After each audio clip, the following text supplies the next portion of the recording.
It's good. أعوذ بالله من الشيطان الرجيم بسم الله الرحمن الرحيم. All praise and glory is due to Allah, the Lord of the worlds, and may His peace and blessings be on the Prophet sallallahu alaihi wasallam, the best of creation. Alhamdulillah, this is our 14th meeting now, and we're going to be continuing the seerah of the Prophet sallallahu alaihi wasallam, the life of the Prophet sallallahu alaihi wasallam. And I want to emphasize again why we're going over his life. Number one thing in Islam is to have love for Allah subhanahu wa ta'ala, knowing who our creator is, who made us. And that's the first thing in the religion of Islam that we have to have a connection with. And after Allah subhanahu wa ta'ala, it is extremely important and pivotal to have a connection with the Prophet Muhammad sallallahu alaihi wasallam, to know who he is, know the struggles that he went through, and know that the life that he lived. Last time we went over the seerah, we went over the Battle of Khandaq, and we talked about how 10,000 enemies of the Muslims surrounded the Muslims, and against all odds, when it seemed like the Muslims were about to be vanquished from the earth, Allah subhanahu wa ta'ala saved them, and He did not allow this religion to end like that. Following the Battle of Khandaq, some while after that, the Prophet ﷺ sees a dream, and he sees a dream of himself in ihram doing tawaf around the Kaaba. So he sees himself basically performing umrah, and he sees this as a command from Allah subhanahu wa ta'ala to go to Mecca and perform umrah. And again, you have to understand the political climate here, that Mecca is controlled by the Quraysh, the enemies of Islam, and for them to do umrah, you would have to take them out of the city first. So without wanting a fight, without wanting engagement with the kuffar, the Prophet ﷺ commands all the Muslims to prepare that they're going for umrah to Mecca. And their intention was not to fight at all. They did not want to fight. They simply wanted to go to perform umrah and come back home. So 1,400 Muslims from Medina gathered, and they start coming south towards Mecca. As they come closer, the Quraysh find out about this. They find out that a large group of Muslims, an army of Muslims is coming, and let's prepare. They sent out a contingency group led by Khalid ibn Walid, and he goes to try to divert their path. When the Muslims hear of this, the Prophet ﷺ commands them to divert their own path and go a different way towards Mecca. They divert their way and they go to a place called Hudaybiya. And they rest here for a little while, and along the way, because they had to divert themselves, they ran out of their water, and they were starting to run out of their food as well. And once they settle, they find a well there, and this is the well of Hudaybiya, and this is where the Prophet Muhammad ﷺ performed a miracle. There was only a little bit of water within the well, and he commands one of his companions to go down and get a bucket of water, get it up and bring it back up. And once he brings it back up, he takes a cup of water, puts it in his mouth, gargles the water, and spits it back into the bucket. And he says, put the bucket down into the well. As soon as the bucket is down into the well and the water is spilled over, water starts gushing out of the well. And all the Sahaba witnessed this. And it was able to quench the thirst of basically hundreds and hundreds of men. Now, as they're settled here, tensions grow between the Quraysh and the Muslims. Now, you have 1,400 men outside their city. It's basically just a day's journey away from Mecca. And the Quraysh are now, they're wary. They don't know what's about to happen. They think that the Muslims are here to attack them and be treacherous to them. So they start a series of delegations. So back and forth, negotiating and seeing what they want, what the other side wants. They start this. And a third-party member named Urwa, he was not from Quraysh and he was not amongst the Muslims either. He was from the city of Taif. And he was an ally of the Quraysh, and he said, let me go as a third party representing you, and you know I'm on your side. He's talking about Quraysh. I'm going to go to them, I'm going to try to convince them to go back home, or I'm going to try to convince them to give up this message altogether. Urwa goes to the Prophet ﷺ in his camp, and most of the Muslims are in ihram. They're ready to just perform umrah. That's all they're here for. And he asked them, like, what are you here for? Like, are you here to attack us? What's going on? And the Prophet ﷺ said that we're just here to perform umrah. And he basically starts to play psychological warfare with the Prophet, someone trying to convince him that, oh, what do you think you're doing here? And he says something very, very insulting to him. He says to him, what do you think these random Arabs that you have from these hodgepodge groups of different tribes, do you really think they're going to protect you? And you have to understand the mindset of people in this time. Tribalism is everything. Your blood relations are everything. Basically, if you saw your brother murder an innocent man, you're going to take the side of your brother no matter what. No matter what, even if your brother is wrong.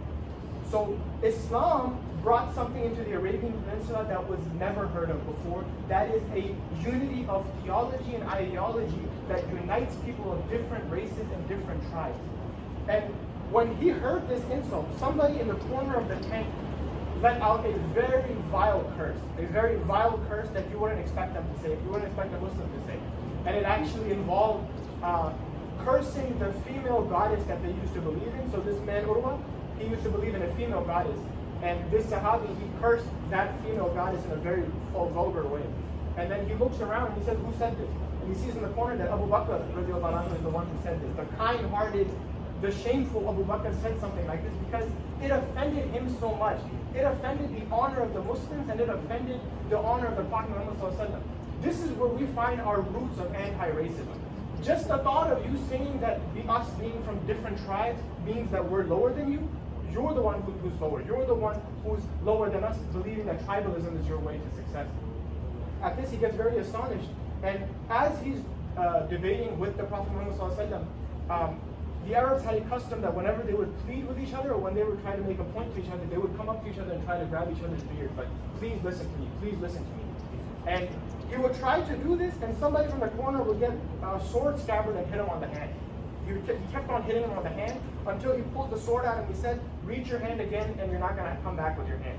And Urwa looks back and he said, who is this? It was Urwa's own nephew. He said, don't you dare touch his beard again. This is the power of Islam. Once you accept Islam, if your brother is a Muslim, if your kinship is based on they're also Muslim, then that's amazing. But if you are a brother or an uncle or a son even, and you're on the opposite side being an enemy to the Muslims, the relation means nothing. The relation means nothing. And he gets surprised at this. Basically, Urwa came thinking that he's going to get the better of the Muslims and convince them to go back. And he told the Quraysh that I'm gonna convince them. He comes back to the Quraysh and his mind is completely shook. His whole faith is completely shook in whatever he used to believe in. He sees the true power of Islam and the level of the Prophet Muhammad ﷺ. He says, and this is a third-party account, Urwa eventually becomes a Muslim, but at this point he's a non-Muslim and he gives a third-party account. He says, I have been to the palaces of the Roman emperor. I have been to the court of the Persian emperor. I have been in the courts of the Abyssinian king everywhere. But never in my life have I ever seen a people respect their leader and obey their leader the way the Muslims obey Muhammad sallallahu alaihi wasallam. He said that when he would make wudu, that the Sahaba, his companions, would run and rush to the droplets of the wudu to catch the water and rub it on themselves for the blessings. And something profound, he said that he wouldn't even spit. If the Prophet ﷺ spat, the companions would dive to catch the spit and rub it on their bodies. He said, in my life, I have never seen a man respected in this way. No emperor in history, nobody has been respected like this. All for what? The Prophet ﷺ wasn't a rich man. Like he didn't have worldly stuff. He didn't have stuff to give them. They loved him because he was the messenger of Allah. They loved him because of who he was. So he comes back and he's completely shook and he says, I can't do anything about them. And they're not going to leave until they do Umrah. Just let them do Umrah. I tell you, let's just let them do Umrah. And the Quraysh were like, no, we're not going to allow this because then the Arabs are going to make fun of us. They're going to say, oh, they got the lower hand. It's a pride thing. It's an arrogance thing. Then from the Muslim side, a couple of other delegations happen, but from the Muslim side, the Prophet ﷺ decides that we need to send somebody as well. He decides to send Umar radiallahu anhu, but Umar radiallahu anhu, as we all know, he's very hot-tempered and he has open animosity to the Quraysh. So he tells the Prophet ﷺ, I will go if you ask me, I will go if you command me, but I feel, you know about my animosity to them, I feel that it's better if you send somebody like Uthman. And Uthman radiallahu anhu was amongst the nobility of Quraysh. He is actually he's the first cousin once removed of Abu Sufyan himself, the leader of the Quraysh. He is the first cousin once removed. So they have a close kinship. So he said, let's send him. And the Prophet said, yeah, that's a good idea. Let's send him. So they send Uthman. He goes into Mecca and then he starts talking to his different family members and he tells them why we're here. We're just here to do Umrah. We don't want to fight. You can't take the losses. We don't want to take the losses. Let's not fight. Just let us do Umrah and let's go. They thought this was going to take maybe 30 minutes, maybe an hour. Time goes by, 4, 5, 6, 7, 8 hours have passed by and Uthman has not come back. And again, he's just discussing stuff and it just went on, nothing bad happened. But the Muslims start assuming that he's been killed. Muslims start assuming that he's been killed. And even in these days of ignorance and Jahiliyyah, you do not kill the emissary. You do not kill somebody who just comes to bring a message to you or tries to negotiate with you. So the Prophet ﷺ, when he heard this, and he said, if this is true, that now make a pledge to me, make a pledge to me, right now, right here under this tree. And you're sitting under a tree. And this is called the Bayatul Ridwan. And he basically, what is this oath? He says, make an oath that we will not leave Mecca until we avenge Uthman's death. We're not going to leave Mecca until we do this. Make a pledge right now that until our necks are cut off, we're not going to leave this place. We're going to avenge his life. And one by one, 1,400 Muslims come and they make this oath to him. And what is the specialty of this group? As a group, the best humans amongst the Muslims to ever live were the participants of the Battle of Badr. As a group, they were the best of the best. After them, as a group, were these Sahaba who made this pledge, because they're outnumbered, and if they fight, they're gonna die. Most of them are gonna die. And why did this happen? Allah could have revealed to the Prophet ﷺ that Uthman is alive, but He wanted to test the Muslims. He wanted to test them and raise their ranks. And their reward was that all of their previous sins were forgiven, just for them taking this oath. Eventually, this news spreads to the Quraysh, and they start to get scared. Like, these people if they are going to fight, they're going to fight to the death, and a lot of us are going to die. So they say, no, Uthman's alive, and they send Uthman back. And then the final delegations happen, and a very high-ranking official from the Quraysh, Suhail ibn Amr, he is sent from the Quraysh to the Prophet ﷺ to let's negotiate. Okay, now let's set a treaty. What's to be done? They basically, now this is where the Treaty of Hudaybiya comes in. This is what we know as the Treaty of Hudaybiya. They put up stipulations that we're going to allow you to do Umrah, but not this year. You're not doing Umrah this year. So think about this.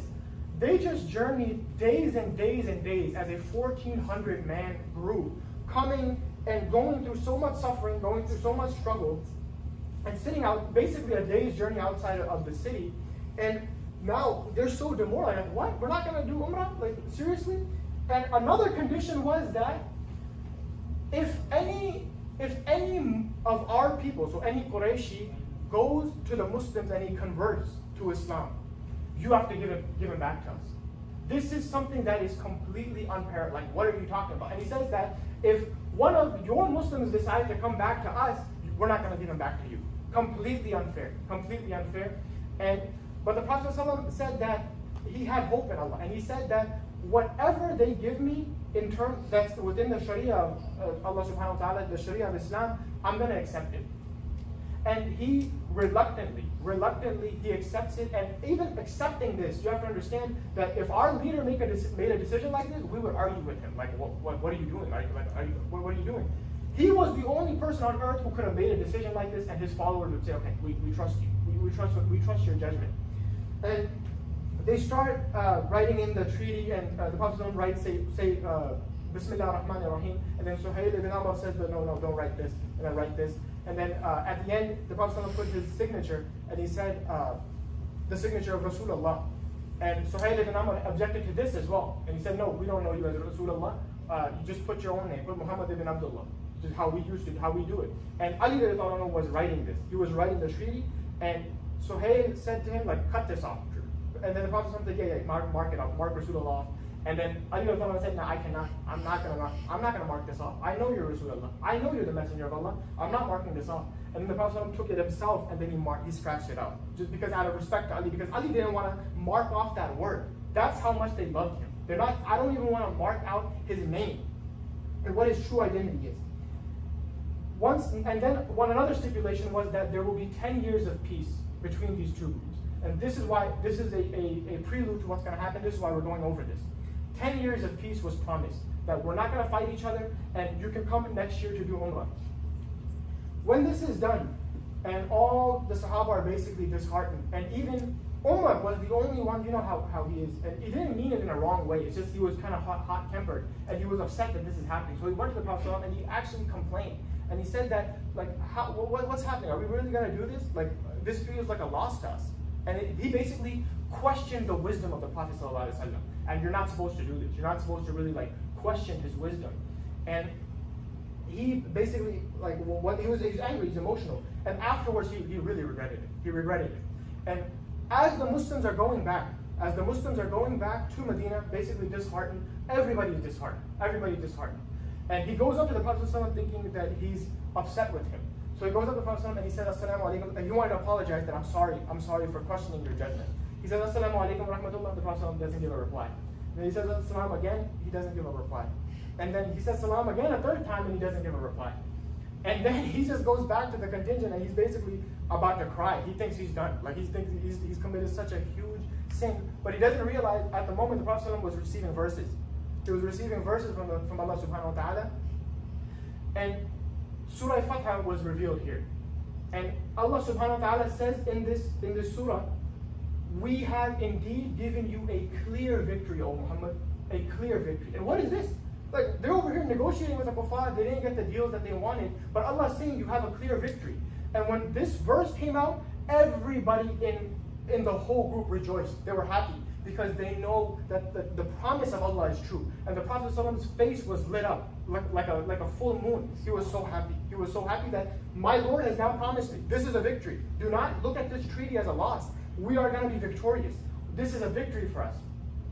As time goes on, there's a couple of battles that go in. There are a couple of major battles, but we don't have time to go into it because I want to go into the main thing. And like the Battle of Khaybar happens, and the Battle of Mu'tah happens, and even the Umrah that was promised, that happens as well. In between, basically, the treaty was that if somebody allies with the Muslims or somebody allies with the Quraysh, the same stipulations apply to everybody. So if a new tribe becomes a Muslim, right, and they want to ally with the Muslims, the same treaty applies to them, meaning there's no fighting between them. There's completely a peace deal. What happens is that there is an animosity between two different rivaling tribes. One is called the Banu Bakr, and one is called the Banu Khuza'. And the Banu Bakr had some animosity toward the other tribe, and the Banu Bakr was still polytheists, they were still pagans, and the Banu Khuza', they were Muslims. Basically, they go to Quraysh, the Banu Bakr, and they say, we want to do a raiding party on them. And we know you have a treaty, but what should we do? And a lot of the Quraysh high leaders said that go ahead and do it. Go ahead and do it. And do it at night. Do it at night so that they're going to think, oh, it was just random bandits. They're basically breaking the treaty here. They're breaking the treaty. Their plan was to go in, maybe kill a couple people, and take their money and leave. But it was a completely botched operation, and it got revealed in front of everybody that, yeah, this is the Banu Bakr. And 20 people died in this raid, including women and children. Muslim women and children died in this raid. And the leader of Khuza', he goes to the Prophet ﷺ and he sends a message to him, and he basically composes poetry. That he said, oh Rasulullah, defend us and avenge us now. And basically they have done an injustice, help us now. And the Prophet ﷺ said that definitely you will be avenged. When Abu Sufyan hears it, now we don't know if Abu Sufyan was involved in this raiding party or not. Abu Sufyan hears about it and he starts saying, like, well, what have we done? What have we done? He goes to Medina, to the Prophet ﷺ, to basically renegotiate the Sulh Hudaybiya, the Treaty of Hudaybiya. But at this point, the treaty is no longer valid. You have broken the treaty. You have broken it. There is no peace anymore. He goes to the Prophet ﷺ and he says, let's renegotiate. The Prophet ﷺ doesn't even look at it. He doesn't even look at it. Like, he doesn't even give him the acknowledgement that you're here. And then one by one, he goes to Abu Bakr anhu. And Abu Bakr says, I can't help you. He goes to Umar anhu. You know what Umar does? He makes fun. He's like, you really think I'm going to help you? You really think I'm going to help you? Get out of here. Then he goes to Ali anhu, and Ali anhu talks to him. He says, yeah, maybe you can ask other people, like there's nothing we can do. You broke the treaty. He was to the point that Abu Sufyan, look at it, you have to understand how Abu Sufyan became a Muslim later. He became a Muslim later. But Allah basically kind of humiliated him in a sense because he had a lot of pride. The point came that Abu Sufyan went to the daughter of the Prophet Muhammad ﷺ, Fatima radiallahu ta'ala anha, and he went to her and he said, oh daughter of Muhammad ﷺ, please tell your little baby, your boy, 5-year-old Hassan, tell him to go to his grandfather and speak on my behalf. This is what he's lowered to now. This is what the leader of the Quraysh is lowered to. He's going pleading to little children, go talk to your grandfather to negotiate with me. And this is a little kid. What is he going to do? Basically, Abu Sufyan comes back completely empty-handed, and the treaty is broken. Now, the Prophet ﷺ, a few weeks after this, he gives the command, every able man, get ready, prepare, we are about to go on an expedition. And he's not saying where. He's not, even to the point that he sent a scouting group north. Mecca to the south. He sent them north, so people won't even know. And he makes a dua, oh Allah, do not let my intentions be revealed to the Quraysh. Do not let them know. Do not let them know what's about to happen. Basically, all the able-bodied men of Medina and all the surrounding people get ready. And one day before, a couple of days before they leave, he makes the announcement, we are going to Mecca. We are now going to Mecca. We are going to the heart of Quraysh, and we are going to end polytheism now. This is it. 10,000 Muslims are gathered. This is the largest gathering of Muslims in history up to that point. 10,000 Muslims. Look at the difference. 3 years before, they were surrounded by 10,000 enemies of Islam. And now Allah has blessed them with 10,000 men in number. And everybody gets ready, and they start making their way towards Mecca. And one narration that I'd like to say that, as they're leaving Medina, and they're not that far away from Medina yet, the Prophet ﷺ sees his uncle Abbas in the distance coming from Mecca. Until this point, Abbas was a secret Muslim living amongst the Quraysh and giving him details. And he didn't know that this was about to happen. He wanted to just do hijrah. He wanted to migrate to Medina and be amongst them. And he was the last of the Muhajirin. He was the last of the immigrants to Medina, and he was given this honor. Along the way they come, and they camp right outside of Mecca. And basically the Prophet ﷺ tells them, light up your fires. Light up all of your fires. We have nothing to hide anymore. We have nothing to hide. And some of the elders of Quraysh, they see this. They come out and they see in the night like fires and fires and fires everywhere. And Abu Sufyan becomes worried, like, well, what is this? Oh, maybe it's our allies. Maybe our allies are here to help us. And Abbas, as a Muslim, he said, oh, Rasulullah, let me go to the Meccans and let me negotiate with them. Let me tell them what's about to come, just so we can avoid bloodshed and stuff. And he said, oh, my uncle, go do what you can. He finds Abu Sufyan, and he tells Abu Sufyan, oh, this is not your ally. This is the army of Rasulullah ﷺ, and they have come to take this city. And if you know what's good for you, come with me. Come with me and let's negotiate with them. Abu Sufyan goes, and he's basically brought in by Abbas. And as soon as they enter the camp, another funny story happens where Umar sees him, and he says, Alhamdulillah, thank God I see you. Allah just delivered you to me so I can kill you right now. He's very, very happy. And Abbas says, no, he's under my protection. You can't kill him right now. And Umar gets furious. He's like, no, I want him dead. So he walks with them to the camp of the Prophet, to the tent of the Prophet. They talk to him, and Abbas says that he's under my protection, and Umar is pleading to the Prophet, let me kill him, please. Please just let me kill him. Look at everything that he's done. Who is Abu Sufyan? Abu Sufyan, because of his caravan in the Battle of Badr, it was all arranged because of that. That was the main pivotal thing. He was a leader in the Battle of Uhud. He was the absolute commander of the Mushrikeen in the Battle of Khandaq. Clear enemy. So Umar is like, let me kill him. Let me end this. Let me end this right here. And the Prophet ﷺ said that, no, we're not going to do this. We're going to be merciful. And he says to Abu Sufyan, oh Abu Sufyan, do you not think it is time to acknowledge your defeat now? Acknowledge the truth now? And he says, Ya Rasulullah, this mercy that you're showing me, I would have never shown it to you. If I was in your place and you were my enemy on this level, I would have never shown you this mercy. And he declares there, with some reluctance in his heart, he says, there is no doubt, I bear witness that there is only one God, Allah subhanahu wa ta'ala, and I bear witness that you are the messenger of Allah. Here you have one of the last biggest enemies of Islam converting at the hands of the Prophet ﷺ, and he gives him a protection. He says, go back to the people of Mecca, tell them, we're not here to kill anybody. We're not here for bloodshed, nothing. Tell them everybody inside the haram, outside the Kaaba, is safe. Everybody inside their own houses is safe.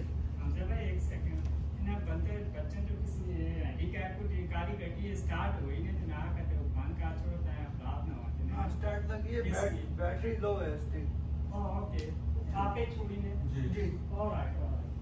And he tells them that everybody in their houses is safe and everybody in the house of Abu Sufyan is safe. He comes back, and the next morning, now is the morning, and subhanAllah, look, even a lot of the people didn't know that there's a huge army. Allah fulfilled the dua that the Prophet ﷺ made, that, oh Allah, hide our intentions, hide us from the Quraysh. And Abu Sufyan goes in front of the people, and he says, the army of the Muslims is outside. Muhammad ﷺ is outside, and he has promised protection for everybody who is in my house. First he says my house, because he wants to give that honor, that he gives me a special honor. So, his wife now, Hind, who is Hind? Hind is the one who basically mutilated the body of the Prophet Muhammad's uncle. She goes out in front of the people, slaps her husband, and says, don't listen to this coward. Don't listen to this coward, go out and fight. And now the husband and wife are fighting in front of everybody. And Abu Sufyan said, don't listen to this crazy woman. Like, you're not going to win. You're not going to win against these people. Put down your arms. No harm's going to come to you. Let them walk in.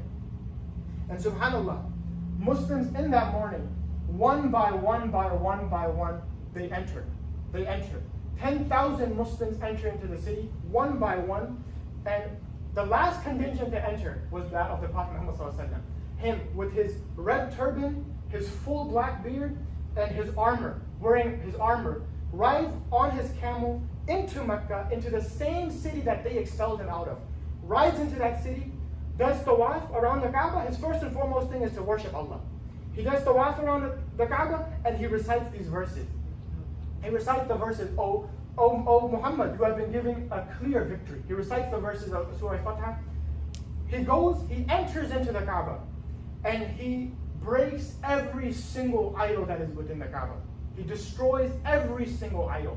Every piece of rock or image that they used to worship, he destroys it. He comes out and he stands at the door of the Kaaba and he says, Allahu Akbar, La ilaha illallah. There is no God but Allah. Surely the victory of Allah has come. And surely Allah's help is with the believers. And today, Allah abolishes all of the things of ignorance.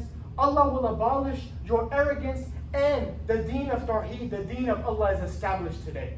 And he says to the people, what do you think I should do with you? What do you think I should do to you? What do you expect from me? He says, oh Rasulullah, we expect mercy from you. We expect good from you. And he says, go, you are free. No one of you will be harmed. Look at this. How did he leave this city? 20 years prior to this, he was shamed. He was humiliated. He was ridiculed. His enemies used to dump carcasses on his body. They used to say bad things about his family. They used to rejoice over the death of his loved ones. When his infant son, when his baby son died, the enemies of Islam rejoiced. They rejoiced. They were happy. When they forced him out of his home, they forced him all for what? For La ilaha illallah, for believing in this true religion, in the truth. But at the same time, he always had faith in Allah. He always had faith, and he knew that the victory of Allah subhanahu wa ta'ala would come. He had to fear for his life. They tried to kill him, and he saw his own companions tortured in front of his very eyes. 20 years of hardship, 20 years of hardship, 13 years of hardship in Mecca, being persecuted for just believing in the true religion, and then years after that being harassed and attacked over and over again. And on this day, the promise of Allah came true. And this is a sign from Allah that this was the true religion. He was the true messenger of Allah. And this is for us to see as a sign. Oh Muslims, let's not let these signs and these sacrifices and the story of his life go to waste. They made these sacrifices, so now we have these masajid here. Look at this religion. Starts from the middle of nowhere in a desert, and now we're across continents worshiping the one true God. Oh Muslims, do not let this go to waste. Oh Muslims, put your heads on the ground 5 times a day. Spend from our wealth to the poor. Enjoin good and forbid evil, and follow the commands of Allah subhanahu wa ta'ala and His Messenger. Let's affirm this religion, and let's come back and reunite with each other as brothers. All praise and glory is due to Allah subhanahu wa ta'ala. May His peace and blessing be on the Prophet sallallahu alaihi wasallam. We pray to Allah to forgive us, to guide us, to put us upon the straight path, to strengthen our resolve, and to increase the bonds of love and brothership amongst us, to destroy the corruption from amongst us, and to come closer to the one Lord, to His Messenger, and the true deen of Allah subhanahu wa ta'ala. Ameen.